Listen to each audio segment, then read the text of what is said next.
ଥରେ ତୁମେ କିଛି କାମ କରିବା ଆରମ୍ଭ କର, ବିଫଳତାକୁ ଭୟ କର ନାହିଁ ଏବଂ ଏହାକୁ ଛାଡ଼ ନାହିଁ। ଯେଉଁମାନେ ସଚ୍ଚୋଟ ଭାବରେ କାର୍ଯ୍ୟ କରନ୍ତି ସେମାନେ ସବୁଠାରୁ ଖୁସି ଅଟନ୍ତି। ମୂର୍ଖତା ପ୍ରକୃତରେ ଯନ୍ତ୍ରଣାଦାୟକ ଏବଂ ଯୌବନ ମଧ୍ୟ ଯନ୍ତ୍ରଣାଦାୟକ, କିନ୍ତୁ ଅଧିକ ଯନ୍ତ୍ରଣାଦାୟକ ହେଉଛି ଅନ୍ୟର ଘରେ ରହିବା। ବର୍ତ୍ତମାନର ପରିସ୍ଥିତିକୁ ଆଧାର କରି ଜଣେ ବ୍ୟକ୍ତିର ଭବିଷ୍ୟତକୁ ବିଚାର କରନ୍ତୁ ନାହିଁ, କାରଣ କଳା କୋଇଲାକୁ ଉଜ୍ଜଳ ହୀରାରେ ପରିଣତ କରିବାର ସମୟ ଅଛି। ଗୋଟିଏ ଚନ୍ଦ୍ର ଅନ୍ଧକାରକୁ ଦୂର କରେ, ଯାହାକି ଅନେକ ତାରା ମିଳିତ ଭାବରେ କରିପାରିବେ ନାହିଁ। ଜଣେ ଅତ୍ୟଧିକ ସଚ୍ଚୋଟ ହେବା ଉଚିତ ନୁହେଁ, କାରଣ ସିଧା ଗଛଗୁଡ଼ିକ ପ୍ରଥମେ କାଟି ଦିଆଯାଏ।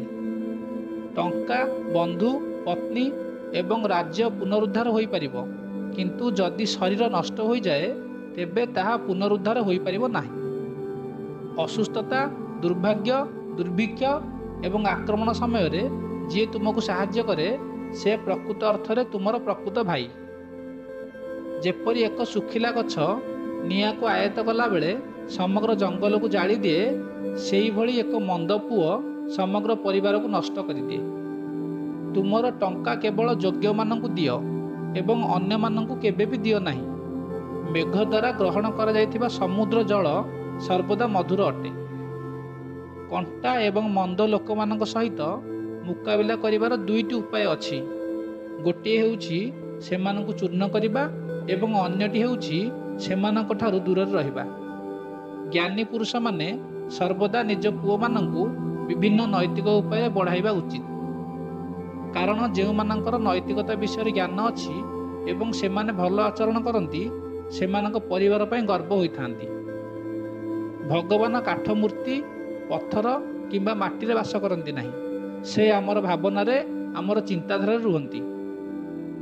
ଏହି ଅନୁଭବ ସହିତ ଆମେ ଭଗବାନଙ୍କୁ ଏହି ମୂର୍ତ୍ତିଗୁଡ଼ିକରେ ଉପସ୍ଥିତ ରହିବାକୁ ବିଶ୍ୱାସ କରୁ। ଯିଏ ଭବିଷ୍ୟତ ପାଇଁ ପ୍ରସ୍ତୁତ ଏବଂ ଯିଏ କୌଣସି ପରିସ୍ଥିତିରେ ମୁକାବିଲା କରେ ସେ ଉଭୟ ଖୁସି, କିନ୍ତୁ ଭାଗ୍ୟ ଉପରେ ନିର୍ଭର କରୁଥିବା ବ୍ୟକ୍ତି ସର୍ବଦା ଦୁଃଖୀ। ପ୍ରତ୍ୟେକ ବନ୍ଧୁତା ପଛରେ କିଛି ସ୍ୱାର୍ଥପରତା ଅଛି। ସ୍ୱାର୍ଥ ବିନା ବନ୍ଧୁତା ନାହିଁ, ଏହା ଏକ ତିକ୍ତ ସତ୍ୟ।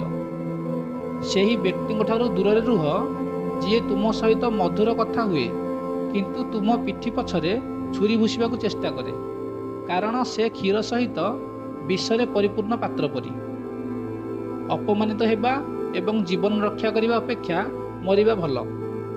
ଜୀବନ ହରାଇବା କେବଳ ଗୋଟିଏ କ୍ଷଣକୁ କଷ୍ଟ ଦେଇଥାଏ, କିନ୍ତୁ ଜୀବନର ପ୍ରତ୍ୟେକ ଦିନ ଅପମାନ ଯୋଗୁଁ କଷ୍ଟ ହୋଇଥାଏ।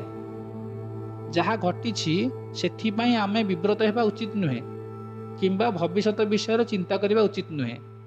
ଜ୍ଞାନୀ ଲୋକମାନେ କେବଳ ବର୍ତ୍ତମାନର ମୁହୂର୍ତ୍ତ ସହିତ କାର୍ଯ୍ୟ କରନ୍ତି। ଯିଏ ଆମ ମନରେ ବାସ କରେ ସେ ଆମର ନିକଟତର, ଯଦିଓ ପ୍ରକୃତରେ ସେ ବହୁତ ଦୂରରେ ଥାଏ।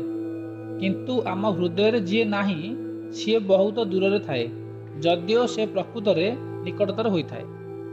ଜଣେ ବ୍ୟକ୍ତିର ଉତ୍ପତ୍ତି ତାଙ୍କ ଆଚରଣରୁ, ତାଙ୍କ ସ୍ୱରରୁ ଉତ୍ପତ୍ତି ସ୍ଥାନ ଏବଂ ପେଟର ଆକାରରୁ ଖାଦ୍ୟ ଗ୍ରହଣର ଅନୁମାନ କରାଯାଇପାରେ। ଜଣେ ଶିକ୍ଷିତ ବ୍ୟକ୍ତି ଲୋକମାନଙ୍କ ଦ୍ୱାରା ସମ୍ମାନିତ ହୁଅନ୍ତି।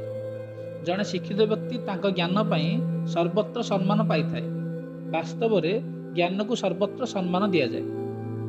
ଯେଉଁ ବ୍ୟକ୍ତି ସମସ୍ତ ପ୍ରାଣୀମାନଙ୍କ ପ୍ରତି ଦୟା ଏବଂ କରୁଣା କରନ୍ତି ସେ ନିଶ୍ଚିତ ଭାବରେ ଧାର୍ମିକ ଅଟନ୍ତି।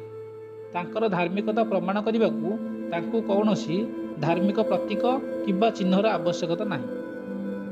ସିଂହଠାରୁ ଶିଖାଯାଇଥିବା ଏକ ଉତ୍କୃଷ୍ଟ ବିଷୟ ହେଉଛି ଯେ ମନୁଷ୍ୟ ଯାହା କରିବାକୁ ଇଚ୍ଛା କରେ ତାହା ସମ୍ପୂର୍ଣ୍ଣ ହୃଦୟ ଏବଂ ଜୋରଦାର ପ୍ରୟାସରେ କରାଯିବା ଉଚିତ। ଯାହାର ଜ୍ଞାନ ବହିରେ ସୀମିତ ଏବଂ ଯାହାର ଧନ ଅନ୍ୟମାନଙ୍କର ଅଧୀନରେ ଅଛି ସେ ଆବଶ୍ୟକ ସମୟରେ ଜ୍ଞାନ କିମ୍ବା ଧନ ବ୍ୟବହାର କରିପାରିବ ନାହିଁ। ଅତ୍ୟଧିକ ସୌନ୍ଦର୍ଯ୍ୟ ସୀତାଙ୍କୁ ଅପହରଣ କରିଥିଲା, ଅତ୍ୟଧିକ ଗର୍ବ ରାବଣକୁ ହତ୍ୟା କଲା ଏବଂ ଅତ୍ୟଧିକ ଦାନ ରାଜା ବଳିଙ୍କୁ ବହୁତ ଅସୁବିଧାରେ ପକାଇଲା। ତେଣୁ କୌଣସି ଜିନିଷର ଅତ୍ୟଧିକ ଖରାପ ଅଟେ। ଥରେ ମନୁଷ୍ୟର ଆକାଂକ୍ଷା ଜାଗ୍ରତ ହେଲେ କେହି ତାଙ୍କୁ ଅଟକାଇ ପାରିବେ ନାହିଁ। କୌଣସି ଦେଶ ବ୍ୟବସାୟୀଙ୍କ ପାଇଁ ଅଧିକ ଦୂରରେ ରହିପାରିବ ନାହିଁ। ଯେପରି ଜଣେ ମା ନିଜ ପିଲାକୁ ସୁରକ୍ଷା ଦିଏ, ଜ୍ଞାନ କଠିନ ପରିସ୍ଥିତିରେ ଜଣେ ବ୍ୟକ୍ତିଙ୍କୁ ସୁରକ୍ଷା ଦେଇଥାଏ। ବନ୍ଧୁଗଣ, ଆଶା କରେ ଆପଣଙ୍କୁ ଏହି ବିଚାରରୁ କିଛି ଶିଖିବାକୁ ମିଳିଥାଇପାରେ। ଯେଉଁ ବାର୍ତ୍ତା ଆପଣଙ୍କୁ ଭଲ ଲାଗିଥାଏ ତାକୁ କମେଣ୍ଟ ବକ୍ସରେ ଲେଖି ଜଣାଇବାକୁ ଅନୁରୋଧ।